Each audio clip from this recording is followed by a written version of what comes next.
The rattlesnake appeared in the baby's room. The baby, still innocent, tried to attract it by shaking a rattle. The mother, who was on a date outside, saw this scene on the monitor and immediately panicked, dialing the emergency hotline. The firefighters, upon receiving the alarm, rushed to the woman's house. When they arrived, the babysitter was supposed to be at home, but after repeatedly knocking on the door with no response, they had to break in as the situation was critical. They headed straight to the baby's room, where the baby was crying uncontrollably. The firefighters quickly picked him up and checked if he had any injuries. As they turned around, they noticed the snake. One of the team members swiftly covered it with a box. Just then, the child's parents hurriedly came back home. Fortunately, the child was unhurt, and his crying was only due to a dirty diaper. However, the woman suddenly realized that the babysitter was missing. When the firefighters asked if she might be doing laundry, they were informed that their laundry room was located in the basement. Without delay, the firefighters rushed downstairs and witnessed a horrifying scene. The babysitter was lying on the ground, surrounded by numerous rattlesnakes. Her body was covered in wounds, and she had completely lost consciousness. The team leader immediately contacted the paramedics to bring the serum as quickly as possible. Meanwhile, he divided everyone into two groups. One group was responsible for using extinguishers to disperse the snakes, while the other quickly carried the babysitter out. With everyone's perfect coordination, the babysitter was successfully rescued. The presence of the snakes in the house was due to a crack in the foundation. The owner had placed a waterproof cloth on top to prevent moisture, unexpectedly attracting the snakes. Thankfully, no lives were lost. However, the firefighters received another call, reporting that two young boys had been surrounded by crows.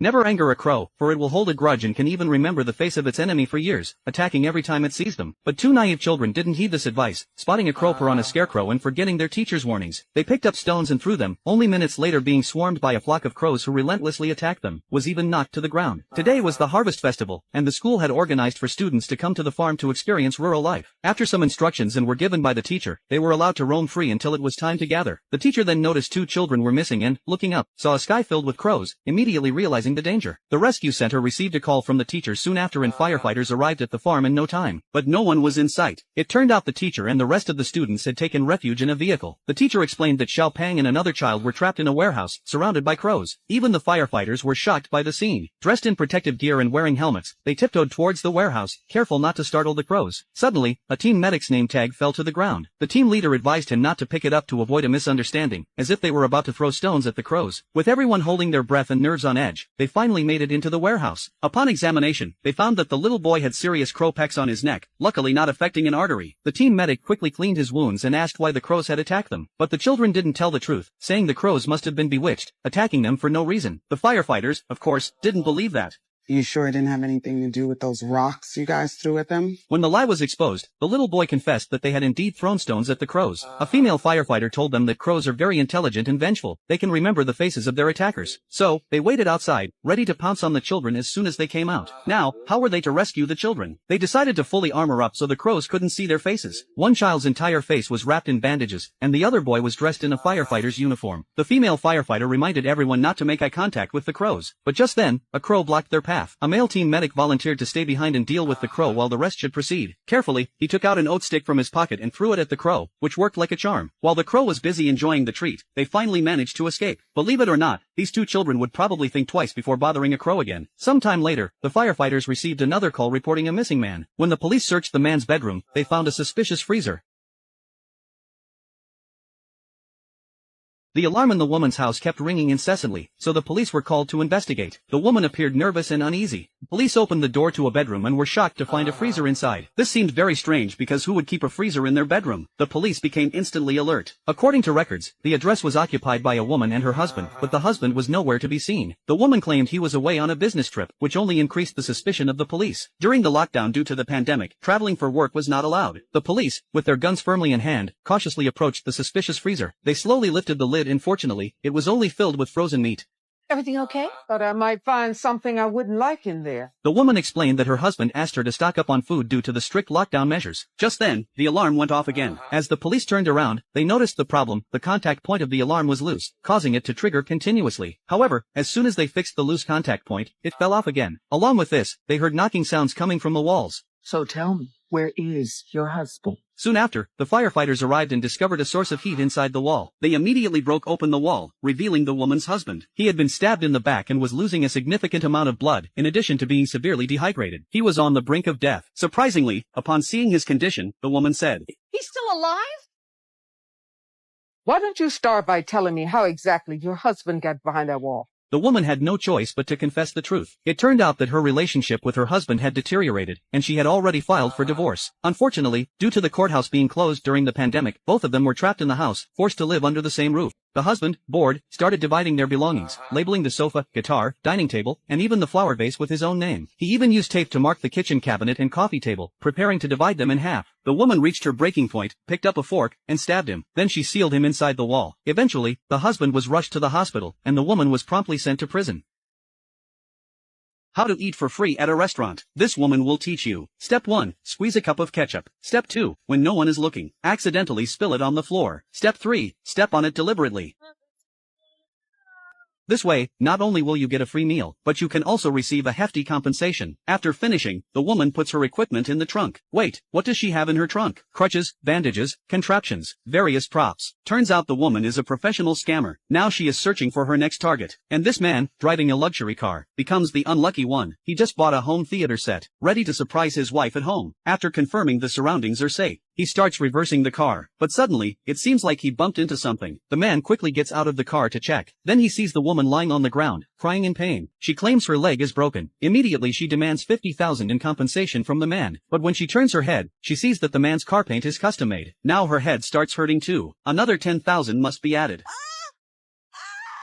And just like that, she easily gets a check in hand. Today truly is a fruitful day. The woman becomes more courageous as she goes along. Soon she targets another unsuspecting victim, an elderly lady wearing branded clothes. When the old lady gets into her car, the woman immediately excitedly follows her. But just as she takes her position behind the car, another car speeds by. Oh, she actually got hit this time, but the old lady remains oblivious. Humming a tune, she starts reversing the car, and ends up running over the woman. Terrified, the old lady quickly dials for help. Dear Jesus, please send help. I think I killed her. Firefighters arrive at the scene in no time after receiving the distress call. They immediately check the woman's injuries, but the woman keeps mentioning the license plate number, and insists that they write it down. But what about her medical expenses? One car hit her, another car ran over her. She wants double the compensation. Just then, the team doctor arrives, and instantly recognizes her. Isn't she the infamous scammer? Turns out, this woman has called for rescue countless times due to her scamming activities. The team doctor has known her for a while. Shortly after, the police arrive as well. The woman quickly explains that she is innocent this time, but the police have already seen through her tricks. They mention there are 5 witnesses who saw her intentionally standing behind the car. They will check the surveillance footage. Now the woman falls silent. It seems like scamming won't work anymore. So, the woman is preparing to change her career. From scamming to stealing packages. This woman is stealing other people's packages again. She waits outside other people's houses every day, and as soon as the delivery person brings a package, she quickly steals it. She can quickly fill up a whole car with stolen goods, keeping what she finds useful and discarding the rest. She constantly changes locations to avoid detection by the police, which only fuels her reckless behavior. She has even started following the delivery trucks, stealing packages wherever they go. One day, as soon as the delivery person placed the packages and left, the woman immediately went to grab them. After surveying her surroundings and making sure nobody was watching, she picked up the boxes and made a swift getaway. However, she paid a price for her actions. Due to her serious injuries, she had no choice but to call for help. When the rescue team arrived, they instantly recognized her as the notorious package thief they had been looking for. They realized that her presence in this upscale community was suspicious and something was definitely amiss. Just then, the police arrived. The woman was terrified and immediately started shouting about her injured leg, asking to be taken to the hospital. The police approached and also recognized her, thanks to the descriptions from the homeowners. She was indeed the package thief they had been tracking. The police, somewhat exasperated, asked her why she was not working honestly and had resorted to thieving once again. But to their surprise, the woman claimed that she actually didn't enjoy stealing things. She just liked opening packages, especially those with unknown contents. It gave her a thrill, similar to opening mystery boxes. It seemed that she had developed an addiction to opening packages. Who will save this little girl? 2 robbers are knocking at her door. As she trembles in fear, alone at home, she quickly dials for help, but her phone doesn't have GPS, and she just moved to a new house, not knowing the exact address. How can she be saved? Just then, the robbers break in, and the girl quickly runs upstairs to her room. The operator asks her to provide any information she knows. She says she only knows the street name, Lambert Street. The house is a 2-story brown one, with white door and window frames, and a white garage door. There's a pink children's bike by the front door. The operator contacts her colleagues to trace the cell phone signal tower in that area. Soon, the signal tower narrows it down to within 400 meters. The operator immediately notifies the nearby police, but when the police arrive at the target location, they find there are thousands of houses that fit the description. How can they find the right one? Suddenly, the operator thinks of something. They can contact the girl's mother. She must know the address. So, they dial the number provided by the girl. Unexpectedly, the phone rings in the mother's room. She had forgotten her phone at home when she went to work. The operator then suggests using the police sirens, so they can locate the girl's exact position through the phone sound. but the police fear alerting the robbers, putting the girl in an even more dangerous situation. They can't use sirens, but the fire truck can. The operator contacts the firefighters immediately, and they dispatch a fire truck to the scene. However, at that moment, the girl decides to go downstairs, trying to quietly slip away, but she bumps into one of the robbers. Luckily, she quickly hides under the table, and the robber doesn't notice her for now. Meanwhile, the fire truck passes by the girl's house, and the operator hears the siren sound from the phone. We've got it. That's it. You just passed her, cowboy.